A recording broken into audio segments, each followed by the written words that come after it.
55 seconds is his advantage over a chasing group now, which is 9 riders strong. These riders contain, as you can see in the green jersey, Peter Sagan. Now, this is a move. There's an acceleration going to come here from Christophe Riblon, but is he going to catch out to Peter Sagan? Nope. And the acceleration... Why, oh why is everybody chasing down these groups, they're asking? Because Peter Sagan, he wants some organisation, but he's not going to let anybody jump away. Michael Rogers. Oh, Richie Port. He's being left behind by the yellow jersey group. Also slipping away there is Lars Bak. Plenty of damage now. Jonathan Castroviejo. 10 kilometres to go now for the lone leader, Ruben Platzer. So inside of 10 kilometres to go now, and it's still Peter Sagan hasn't got any friends at all in this group. But, you know, if they want to bridge the gap of the 1 minute margin, they're really going to have to collaborate together. I'm not sure why Christophe Riblon's got his hand in the air there, because he was trying to catch everybody out with a surprise attack from the back. But it was one of those attacks that the French call had been telephoned and warned in advance. Roman Kreuziger, Alberto Contador. Contador likes this climb. He knows this climb. It looks as if Chris Froome's in a little bit of difficulty there. 21, Thibaut Pinot. He's just struggling to stay in contact. A bit further behind him is Michael Kerel. Christian Durasek. Now, Geraint Thomas is in third position. Contador just waiting to see if there's any chance, and now watch out for Contador. You know, it's so strange here. We've got two different races going on. We've got the race for the stage victory, and then we've also got the race for time amongst the leaders of the overall standings. This is the start of the descent. Well, we'll see on the descent now, because 55 seconds is a big gap on that descent, and there seems to be nobody wanting to work with Peter Sagan. Well, Phil, it's so complicated a stage like this because these guys are further back down the road. They're not thinking about a stage victory this afternoon, but they're thinking about time. Tony Galopin, who's the Frenchman who was in 9th place overall, he's been left behind by this group, and it's all because of the power coming from Roman Kreuziger. Alberto Contador knows this climb, but more importantly, maybe, Phil, he knows the descent. Well, Contador and Froome had difficulties almost at the same time on the descent back in 2013. And Froome was in the yellow then, and Contador and Froome were off their bikes. We'll see what happens this time now as the peloton are going to start hitting each other. They're fighting for seconds. Now, we're looking at the peloton. Race Radio is saying that Peter Sagan... Oh, no, look at that. That was a lock-up of the wheels by the leader, Platzer. That was a flashback. He settled back in as he continues. I'll tell you, this is a tricky, tricky, tricky way down. It's a very tricky technical descent, and you have got to be very careful going around these corners. As we mentioned, Phil, you've got that big problem with the tar starting to melt, which makes it much more precarious. You can lose adhesion in the corners very easily if you come into them at the wrong speed and at the wrong angle. Calmer but even harder moments on the way up for the peloton as they continue. They're closing in on the leaders. That's to be expected. Froome pedals here on his back wheel of his faithful teammate Geraint Thomas, while you've got Valverde sitting on the wheel off him. Look at this, look at this. Jams on. Now, if he overshoots, what does that say for the rest? Because he's the best bike rider. Well, I was getting reports that Peter Sagan had attacked. You know, this guy is probably the best bike handler in the business, and he will take every possible risk going down this descent. He knows, Phil, it's a huge deficit to try and bridge on a gap. We're inside of the last 10 kilometres, the last 6 miles of racing, and going downhill like this, that's not much more than 10 minutes of racing into an aerodynamic position. He sees the next corner coming up. He starts to line himself up, goes back over the back wheel a little bit just to put the weight over the back wheel so he can get adherence around that corner. The rider going with him, it looks to me like it's the IAM cycling rider, and he is a Colombian on that squad. Yeah. That is Pantano. Now, what a day it would be if he could get the victory on Colombian Independence Day. Yes, well, he's riding a brilliant race, Pantano, as well. As this is Platzer back in control, and the gap still 48 seconds.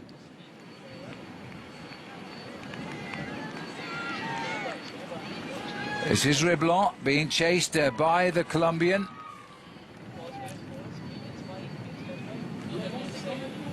So the way it looks to me today, the choice is it's all or nothing. It's hospital or podium place. This is a crazy fast descent, and this rider is taking it to the maximum. You can see Peter Sagan dropping all his opinions from that breakaway just by showing his superior bike skills and punching out of these corners with, you know, a lot of horsepower. He wants that win, but Ruben Plaza still ahead. This is coming down to the very last meters of today's stage. And I don't even dare to say who's going to win, because each corner is a different game for itself.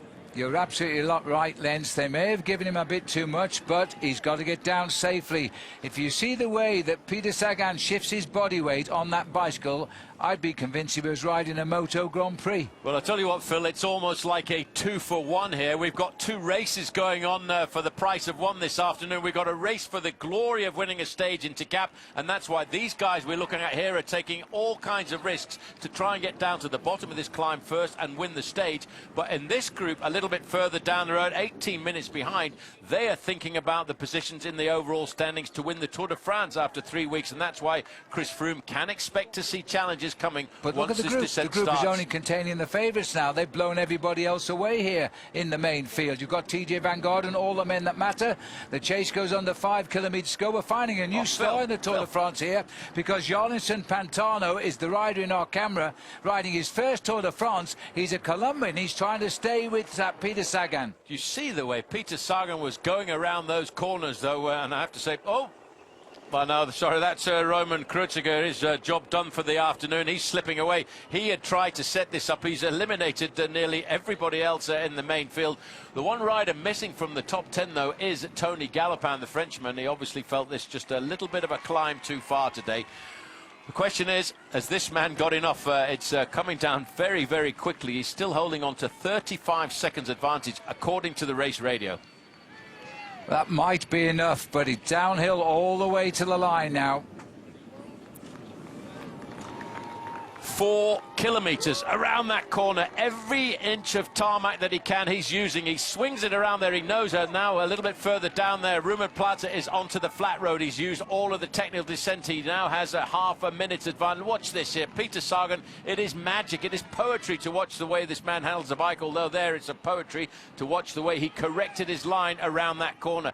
Right, he's off the descent now. There's the final right-hand bend onto the main road, and that main road will then line up for a 3-kilometre charge into Gap.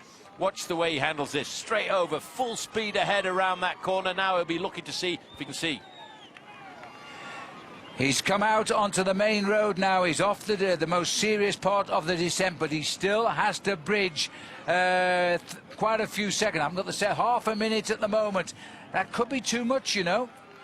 Well, you've got to think about it. As we look at Ruben Plaza here, Phil, he's got a 450-metre advantage over the second-place rider on the road, Peter Sagan. Sagan has finished in second place 8 times over the last couple of years.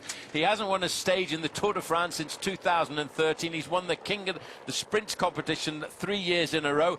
He is itching. He will do everything he can to close down 450 metres, but it's going to be so very, very difficult. Now look at this group, Paul. These are the men who are challenging to win the Tour de France. They're still locked together there. The top 6 riders still in that group as that peloton has shrunk to nothing. Ruben Plaza is trying to push on now for what would be the biggest victory of his life, and his career started 16 years ago. Well, just looking down at this, I'm not sure if you're still online with us there, Jensi, but do you think that Peter Sagan, he's a special guy, but has he got enough time left to catch the lone leader? It's looking like he's running out to me. No, there's not enough kilometers left and way too much time out there. Not even Peter Sagan, you're not even the best time trial in the world, can chase down 30 seconds and 2 kilometers. There would be 15 seconds, but no, it's no way. Sagan is going to finish second, and Plaza has it. Plaza has it. And he deserved. He took his chances. He went out early. So it's a well-deserved win. And unfortunately for Peter, he's going to finish second again. A lot of points for his green jersey. The battle for the green jersey is going to be over. Well, I'm just looking at Ruben Plaza. He goes under 1 kilometre. Yes, I'm sorry, he has won a stage of the Tour of Spain. I've just noticed that. But he's never won a stage of the Tour de France. And he's a man who's coming back from a broken leg, which he broke in Spain in 2011. And now he's back at the height of his career. The camera's staying on Peter Sagan. He's been in second and third more times than anybody else this year in the Tour. But he hasn't been first. And now it's being robbed by Ruben Plaza here. The biggest moment in the 35-year-old's life, this. Wisely checks over his shoulder, but he's going to get his stage-winning Gap. It's a long straight here, Paul. It is a very long straight. You can now see the banner across the road. He daren't look over his shoulder, though. He knows at this point, though, he's shaking his fist. He knows he's got the victory. He's the man who took the bull by the horns. He's the man who took the risk to go away on that climb. And he actually also took a number of risks on the descent. Well, now's the time. Ready to put his hands up as he zips up. This has been a huge moment for him and a long breakaway, 3 kilometres out on the second longest stage of the race of 201. He's first home, and in the distance, it's another second place for Peter Sagan. But also, Paul, more points in green jersey. I think today he probably took enough points to have won that green jersey in Paris. But Phil, I don't think he was thinking about that competition this afternoon. This is a man who's been itching to get a stage victory. Coming alongside him, up behind him there is Pantano, the Colombian rider, and for Peter Sagan now, you know, he tried. Never mind, he tried. But what about the man taking third? Celebrates Colombia's Independence Day. First-time tour rider, third on this stage, Jolinson Pantano. Then comes Simon Geschke, Bob Jungels, Christophe Reblon. Thomas de Gent here. Yeah, Thomas de Gent. And Daniel Teklehaimanot. It's been a big day, Phil, for MTA Quebec, because they're going to leap up the team classification at the end of today. And what a lot of work was done by Thomas de Gent. Right, well, that's the first segment of the Tour de France over, but remember there is now a race for the men who are challenging to win this race in Paris, and they are all locked together at around about 18 minutes further back. Yes, there's a double header here this afternoon. It's almost as if you're going to the cinema and have two movies in the same afternoon. Thomas Vogler crosses the line there and puts his head down a fraction. He was in the right move at the right time. But there we go. This is where we'll see the next phase of the race take place.